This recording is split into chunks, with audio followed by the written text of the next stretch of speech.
Hello friends, welcome back to your YouTube channel Vivek Kumar channel. Friends, स्वागत है आपका Vivek Kumar channel में। फ्रेंड्स, आज मैं एक बहुत इंपॉर्टेंट सैम्पल पेपर लेकर आया हूं, जो कि सैम्पल पेपर सीबीएसई की तरफ से आपके लिए रिलीज़ किया गया है। हिंदी का सैम्पल पेपर है और बच्चे कह रहे होंगे सर आपने काफ़ी लेट कर दिया सैम्पल पेपर प्रोवाइड करवाने में। थोड़ी प्रॉब्लम आ गई थी, इस वजह से मुझे लेट होना पड़ा और काफ़ी सारे वीडियोज़ में अपलोड नहीं कर पाया, पर अब कोशिश है कि रेगुलर वीडियो अपलोड कर पाऊँ। फ्रेंड्स, तो स्टार्ट करते हैं सैम्पल पेपर सॉल्व करना। सैम्पल पेपर बहुत ही इजी है, कोविड का टाइम है, इस समय बहुत अच्छा मौका है आप लोगों के पास मार्क गेन करने का, बहुत अच्छे नंबर आप ला सकते हो। तो स्टार्ट करें। सबसे पहले जो सामान्य निर्देश लिखे हैं इन्हें पढ़ लें। काफ़ी बच्चे एग्जाम में से नहीं पढ़ते हैं और बच्चे इसे इंटरेस्ट नहीं देते हैं। ठीक है, क्यों नहीं देते? क्योंकि इसमें बच्चों को कुछ खास लगता नहीं है। वैसे भी इसमें कुछ खास होता नहीं है, बस इससे ये पता चल जाता है कि आपके लिए कैसे प्रश्न दिए गए हैं और किस प्रश्न में आपको कितनी मेहनत करने की आवश्यकता है। वैसे वो आवश्यकता आपको नीचे भी दिख जाएगी। तो देखिए क्या लिखा है। नीचे दो गद्यांश दिए गए हैं, किसी एक गद्यांश को ध्यानपूर्वक पढ़िए और उस पर आधारित प्रश्नों के उत्तर दीजिए। तो किसी एक गद्यांश को बढ़िया से पढ़ना है आपको। दो गद्यांश है, दो में से किसी एक गद्यांश को पढ़ना है और उसके उत्तर अच्छे से देने हैं। ठीक है। 19वीं शताब्दी से पहले मानव और पशु दोनों की आबादी भोजन की उपलब्धता तथा प्राकृतिक विपदाओं आदि के कारण सीमित रहती है।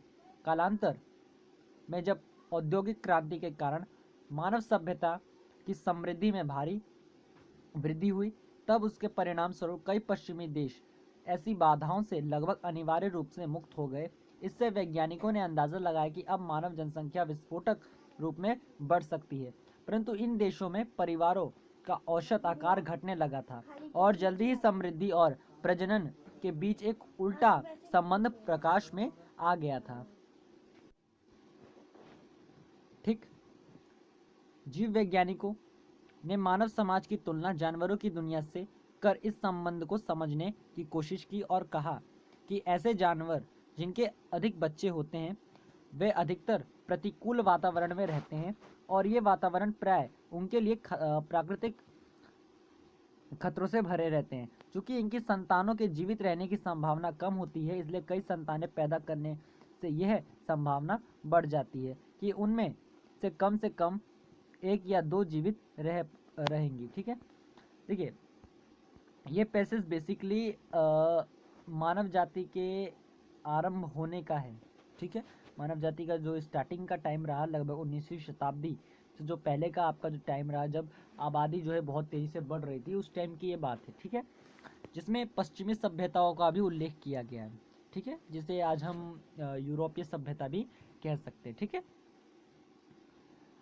ठीक प्रकार यदि समृद्ध वातावरण में रहने वाले लोग केवल कुछ ही बच्चे पैदा करते हैं, तो उनके ये कम बच्चे उन बच्चों को पछाड़ देंगे जिनके परिवार इतने समृद्ध नहीं थे, तथा इनकी आपस में प्रतिस्पर्धा भी कम होगी। इस सिद्धांत के आलोचकों का तर्क है कि पशु और मानव व्यवहार की तुलना नहीं की जा सकती। वे इसके बजाय यह तर्क देते हैं कि समाज दृष्टिकोण में परिवर्तन इस घटना को समझने के लिए पर्याप्त है। श्रम आश्रित परिवारों में बच्चों की बड़ी संख्या एक वरदान के समान होती है। वे जल्दी काम कर परिवार की आय बढ़ाते हैं। जैसे जैसे समाज समृद्ध होता जा रहा है, वैसे वैसे बच्चे जीवन के लगभग पहले 25 से 30 सालों तक शिक्षण ग्रहण करते हैं। जीवन के प्रारंभिक वर्षों में उर्वरकता अधिक होती है तथा देर से विवाह के कारण संतानों की संख्या कम हो जाने की संभावना रहती है। आपको मैं एक बहुत सच्ची बात बताना चाहता हूँ। ग्रामीण क्षेत्रों में, जो कि ये आजकल की हकीकत है, ग्रामीण क्षेत्रों में शहरी क्षेत्रों के तुलना में किसी भी परिवार में अधिक बच्चे होते हैं। इसका कारण देखिए, इसका कारण एक तो ये है कि ग्रामीण क्षेत्रों में विवाह बहुत जल्दी होता है। ठीक है। विवाह जो है, ठीक है, उसकी शीघ्रता, ठीक है, शीघ्रता एक आप ये कारण मान सकते हो। ठीक है। दूसरा कारण आप ये मान सकते हो कि ग्रामीण क्षेत्रों में खेती यानी प्राथमिक क्षेत्र का काफ़ी बल होता है। जैसे अगर आप क्लास 10th में हो और आपने अर्थशास्त्र पढ़ा होगा, तो अर्थशास्त्र में आपका जो चैप्टर नंबर 1 या चैप्टर नंबर 2 है, ठीक है, उसमें आपने प्राथमिक क्षेत्र के बारे में पढ़ा होगा। इसमें आपने एग्रीकल्चर के बारे में पढ़ा होगा, यानी कृषि के बारे में। तो जब अधिक बच्चे होंगे तभी तो कृषि कृषि पर ज़्यादा जोर पड़ेगा, जिससे परिवार की आय बढ़ेगी। लेकिन परिवार की आय अगर बढ़ेगी तो परिवार की आय बढ़ने के साथ परिवार में खर्चे भी बढ़ेंगे। ठीक है, खर्चे भी जो है बढ़ेंगे, खर्चों में भी वृद्धि होगी। ठीक है, इसलिए ये प्रॉब्लम जो है फेस करनी पड़ती है ग्रामीण क्षेत्र के लोगों को। और शहरी क्षेत्र में क्या है कि शहरी क्षेत्र में भले ही बच्चे कम हैं, ठीक है, लेकिन उन्हें जो है खर्चा ज़्यादा नहीं करने की जरूरत पड़ती है। अब शहरी क्षेत्रों में बच्चे कम होने के कारण क्या है, क्योंकि 25 से 30 साल तक तो केवल शिक्षण का ही कार्य चलता है।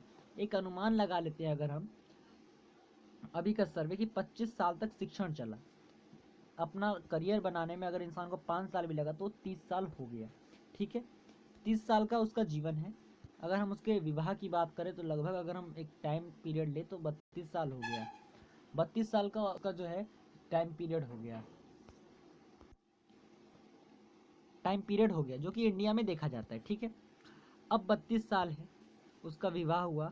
अगर उसके वैवाहिक जीवन का देखा जाए, एक संतुलात्मक अगर एक तथ्य दिया जाए तो करीब 1 वर्ष में एक पुत्र की प्राप्ति होगी उसे।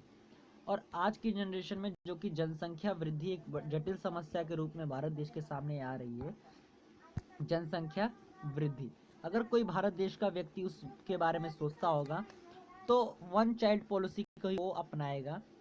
वन चाइल्ड, ठीक है, पॉलिसी को वो अपनाएगा। हालांकि ये पॉलिसी को वो अपनाएगा नहीं, लेकिन अगर मान लेते हैं वो देश प्रेमी है तो वन चाइल्ड पॉलिसी को अपनाते हुए वो एक ही पुत्र को जन्म देगा या जन्म देगी, जो भी हो सकता है। ठीक है, देखिए गद्यांश, क्योंकि ये अनसीन पैसेज एक तरह से आप कह सकते हो, इंग्लिश में आप इसे अनसीन पैसेज करते हो, इसे समझने की बहुत ज़्यादा जरूरत है। हालांकि आप क्वेश्चन आंसर तुरंत कर लोगे, लेकिन ये पैसेज आपको क्यों दिया, इसका क्या कारण है, इसे समझिए। ठीक है, अनसीन पैसेज अगर आप जब बड़े लेवल पे जाओगे, जब आप बीए वगैरह करोगे या बीकॉम वगैरह या बीएससी वगैरह करोगे, तब आपको इसका महत्व पता चलेगा। ये बहुत इंपॉर्टेंट, ये अनसीन पैसेज बहुत कुछ सिखाता है। और वहाँ पर अभी तो चलो आप इसे पढ़ के उत्तर दे रहे हो, लेकिन बाद में आपको इसे इतना समझना पड़ेगा जितना आप अभी सोच भी नहीं सकते। ठीक है, तो ग्रामीण क्षेत्रों में बच्चों की बढ़ती संख्या एक वरदान का प्रतीक है, जबकि शहरी क्षेत्रों में ये वरदान का प्रतीक देखने में नहीं आता। ठीक है, तो आप ये पा रहे हैं कि अब ग्रामीण क्षेत्र है, ग्रामीण क्षेत्रों में देखा जाता है कि शिक्षण विक्षण पे इतना ध्यान दिया नहीं जाता। करीब करीब अगर सरकार की नीतियों को मानते हुए भी तो 19 साल में विवाह हो जाता है। और 19 साल में लड़कियों का, अगर लड़कों का देखा जाए तो वही 21 अधिकतम लड़कों का रहता है। शहरी क्षेत्र में देखा जाए तो लड़कियों का कम से कम 30 से 32 का रहता है। इस आंकड़े में और इस आंकड़े में दोनों में जमीन आसमान का फर्क हमें देखने को मिलता है। ठीक है, दोनों ही आंकड़े में जमीन आसमान का फर्क देखने को मिलता है। और शहरी क्षेत्र में स्वास्थ्य की सुविधाएं बेहतर हैं, जबकि ग्रामीण क्षेत्रों में इसकी सुविधा बेहतर नहीं है। इसलिए शहरी क्षेत्रों में जो बच्चे को जन्म देने का जो दर है वो काफ़ी कम है, जबकि ग्रामीण क्षेत्रों में ज़्यादा है। ठीक है, अब क्वेश्चन आंसर्स पे आ जाते हैं। ठीक है, क्वेश्चन आंसर्स क्या है, निम्नलिखित में से कौन सा ऊपर निम्नलिखित पाठ्यांश का प्राथमिक उद्देश्य है। इसमें काफ़ी सारे उद्देश्य दिए हुए हैं, आपको ये बताना है कि इसमें से आखिर जो ये गद्यांश जिसने लिखा है आखिर वो किस बात पर सबसे ज़्यादा जोर दे रहा है। ठीक है, किस बात पे वो सबसे ज़्यादा जोर दे रहा है। मानव परिवार के आकार के संबंध में दिए उस स्पष्टीकरण की आलोचना जो पूरी तरह से जानवरों की दुनिया से ली गई।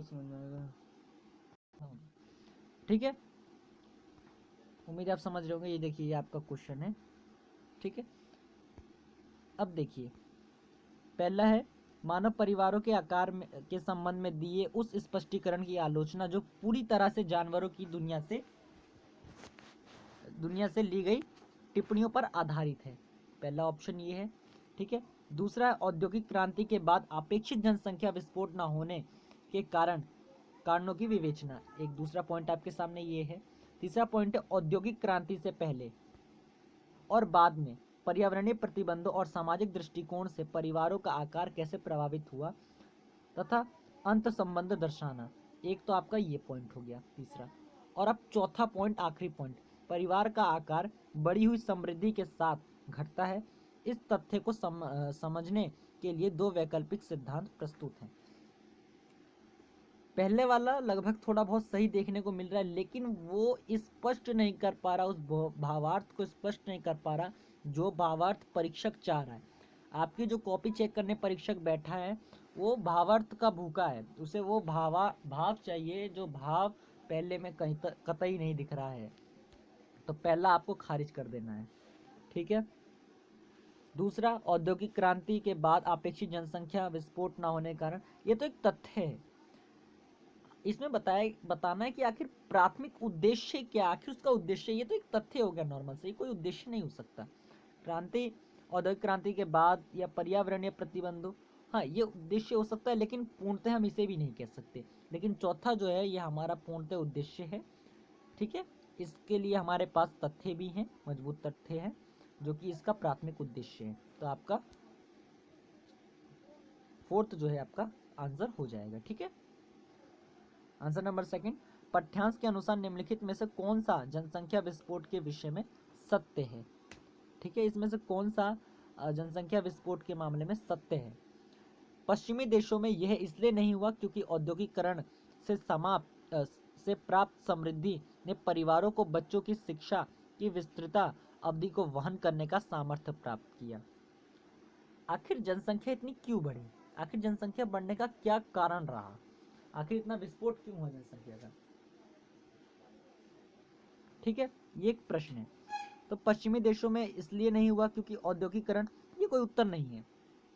ये आप पढ़ोगे, जब अगर 2 बार पढ़ोगे तो आप खुद समझ जाओगे कि ये उत्तर हो ही नहीं सकता। ये घटना विश्व के उन क्षेत्रों तक सीमित है जहां औद्योगिक क्रांति नहीं हुई।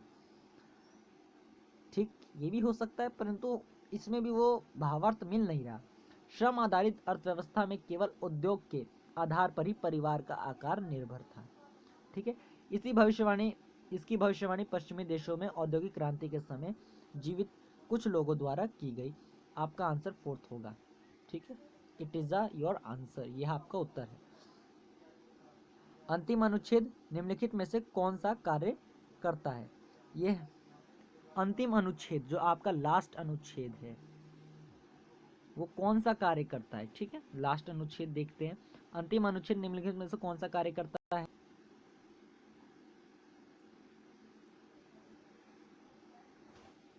ठीक है, तैयार है। यह पहले अनुच्छेद में वर्णित घटनाओं के लिए एक वैकल्पिक स्पष्टीकरण प्रस्तुत करता है। यह दूसरे अनुच्छेद में प्रस्तुत स्पष्टीकरण की आलोचना करता है। यह वर्णन करता है कि समाज में समृद्ध होने के साथ सामाजिक दृष्टिकोण कैसे बदलते हैं। यह दूसरे अनुच्छेद में प्रस्तुत घटना की व्याख्या करता है। पहला इसमें बिल्कुल सही होगा। जो यह पहले अनुच्छेद में वर्णित घटनाओं के एक वैकल्पिक स्पष्टीकरण, ये जो पहला जो अनुच्छेद है उसके लिए एक वैकल्पिक स्पष्टीकरण को प्रस्तुत करता है। ठीक है। चौथा है, पाठ्यांश में निम्नलिखित में से किसका उल्लेख औद्योगिक देशों में औसत परिवार का आकार हाल ही गिरने के एक संभावित कारण के रूप में नहीं किया गया। इसमें आप खुद समझिए, इसमें थोड़ा आपको दिमाग लगाने की जरूरत है। शिक्षा की व्यवस्थित अवधि, ये उत्तर नहीं हो सकता। पहले की अपेक्षा देरी से विवाह, ये भी आप खुद देखिए, पढ़िए आप। पाठ्यांश में निम्नलिखित में से किसका उल्लेख औद्योगिक देशों में औसत परिवार का आकार हाल ही में गिरने के एक संभावित कारण के रूप में नहीं किया गया है। देखिए, अचानक से गिरना शिक्षा तो नहीं हो सकता, अचानक से गिरना कभी शिक्षा नहीं हो सकता। पहले की अपेक्षा देरी से विवाह, ये भी नहीं हो सकता, विवाह से इतना ज़्यादा फर्क नहीं पड़ेगा। बदला हुआ सामाजिक दृष्टिकोण एकदम से नहीं बदलता। औद्योगिक अर्थव्यवस्था में मजदूरों की बढ़ती मांग, इसमें औद्योगिक के बारे में ज़्यादा बताया गया है, ये आप ना भूलें। तो इसका उत्तर ये होगा, 4 होगा। ठीक है। अब पांचवा, पाठ्यांश में दी गई कौन सी जानकारी बताती है कि निम्नलिखित में से किस जानवर के कई बच्चे होने की संभावना है। ठीक है, जानकारी से ही आपको बताना है। एक विशाल शाकाहारी जो घास के मैदानों में रहता है और अपनी संतानों को भरसक सुरक्षा देता है। एक सर्वभक्षी जिसकी आबादी कई छोटे द्वीपों तक सीमित है और जिसे मानव अतिक्रमण से खतरा है। लैपटॉप लेना है, लैपटॉप निकाल, लैपटॉप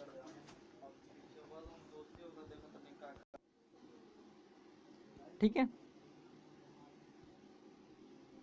अब एक है एक मांसाहारी जिसका कोई प्राकृतिक शिकारी नहीं है, लेकिन उसे भोजन की आपूर्ति बनाए रखने के लिए लंबी दूरी तय करनी पड़ती है। ठीक है, एक ये है। और एक आखिरी पॉइंट होगा, एक ऐसा जीव जो मैदानों और झीलों में कई प्राणियों का शिकार करता है। आप कहीं ना कहीं ये देखें कि एक ऐसा जीव जो मैदानों और झीलों में प्राणियों का शिकार करता है, ये सिक्योर भी है, इसे खाना भी मिल रहा है, और ये काफ़ी कंफर्टेबल ऑप्शन भी लग रहा है इस पैसेज के और इस क्वेश्चन के अकॉर्डिंग। तो यही आपका आंसर हो जाएगा। ठीक है, ये आपका पैसेज सॉल्व। अगला पैसेज देखेंगे। ठीक है,